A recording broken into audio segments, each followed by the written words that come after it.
बैठिए, चुप करके बैठो। सुनो, जरूर लाहौर में जरूर बिरयानी खाने गए थे, कांग्रेस नहीं खिलाती, बिना बुलाए गए थे। अरे आज यहाँ बैठे हुए हो, हवाई जहाजों में चलते हो और उनमें चलते हो, किसने दिए, किसने बनाए? आज स्कूल कॉलेज यूनिवर्सिटी किसने बनाए? IIT किसने बनाई? MMT किसने बनाई? जिसमें आज आप दिखाई दे रहे हो। क्या किया है 6 साल में? केवल भारत को तोड़ने की कोशिश की है, भारत को बांटने की कोशिश की है और कुछ नहीं किया है। मास वही करो। आज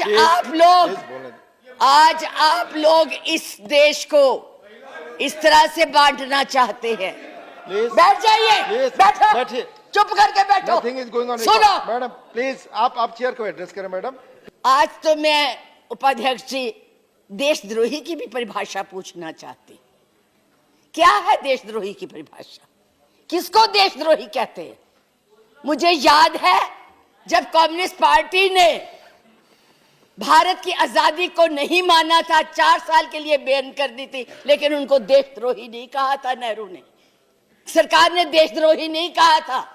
पंडित नेहरू के खिलाफ लोकसभा में वाजपेयी जी बोलते थे, उनको देशद्रोही नहीं कहा था। आज कोई भी आपके प्रधानमंत्री के खिलाफ, आपके गृह मंत्री के खिलाफ, उनकी नीतियों के खिलाफ बोले, वो देशद्रोही हो गया है। उनको जेल में डाल दो, उनको पकड़ लो। 6 साल के बच्चों को भी नहीं आप तो छोड़ रहे। आप क्या करेंगे? आपके पास ना तो कोई कार्यक्रम है, ना आपके पास भारत के लिए कोई नया सोच है, कुछ नहीं है। केवल एक सोच है कि कैसे इस देश को तोड़ा जाए। 70 साल में उपाध्यक्ष जी हमने पाकिस्तान का इतना नाम नहीं लिया था जितना ये 6 सालों में ले रहे हैं।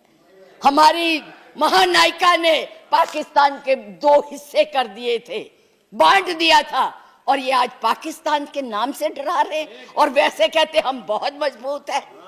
हर बात के लिए पाकिस्तान, हर बात के लिए पाकिस्तान। क्यों भाई? क्या है वो? आपका कुछ लगता है? हाँ, जरूर लाहौर में जरूर बिरयानी खाने गए थे, कांग्रेस नहीं खिलाती, बिना बुलाए गए थे। और आज बात करते हैं, किसकी बात करते हैं? मैं ये कहना चाहूंगी कि इस भारत को मत तोड़िए। बड़ी मुश्किल से पटेल, नेहरू ने इकट्ठा किया है।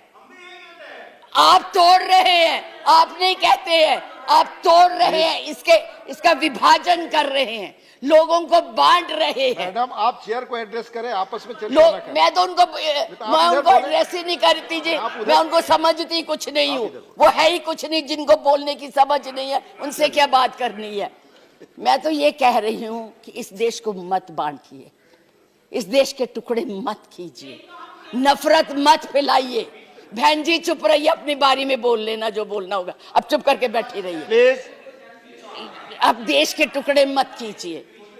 आज जो हम इस स्थिति, आपका इसी CA ने, आज जो आपका एक ही देश था, पाकिस्तान आपसे नाराज, चाइना आपको कुछ नहीं समझता, नेपाल भी आपसे खफा हो गया है, और बांग्लादेश था जिसको भी आपने इस CAA से नाराज कर दिया है। आज वो भी सोच रहे, उसके 4 मंत्रियों ने अपना प्रोग्राम कैंसिल किया। एक उसमें कि इस देश में ऐसी बातें हो रही है, इतना ज्यादा। आप कहते हैं कि यूरोपियन यूनियन को हक नहीं है बोलने का, प्रस्ताव लाने का, तो उनके MP क्यों ले आए थे? उनको कश्मीर क्यों ले गए थे? आपने खुद उनको इनवाइट किया है, आपने खुद इसको इंटरनेशनल बनाया है, आपने खुद इनको, दूसरे लोगों को इसके ऊपर दखल देने के लिए बुलाया है। और उन्हें नहीं बुलाया जब तक हमारी सरकारें थी, किसी की हिम्मत नहीं पड़ती थी हमारे देश की तरफ देख ले। आप लोगों ने किया है ये सब, अपनी करतूतों को छुपाने के लिए उन लोगों की मदद ले रहे हैं। आपके पास कोई प्रोग्राम नहीं है, आपके पास कोई कार्यक्रम नहीं है, केवल एक कर्म है कि गोली से उड़ा दो जी, मार दो जी, खिला दो जी, यही आपकी यही आप करने जा रहे हैं। इसलिए मैं आप लोगों से कहती हूं कि इस देश को मत बांटिए, इस देश की एकता को बनाए रखिए। इस देश में जो भी यहाँ है, आज वो सदियों से रह रहे हैं, अभी नहीं आए हैं। अब पाकिस्तान और बांग्लादेश, अरे भाई वो तो है ही इस्लामिक कंट्रीज, उनके बारे में क्या बोलना है? हम तो सेकुलर, हम तो धर्म को मानते हैं।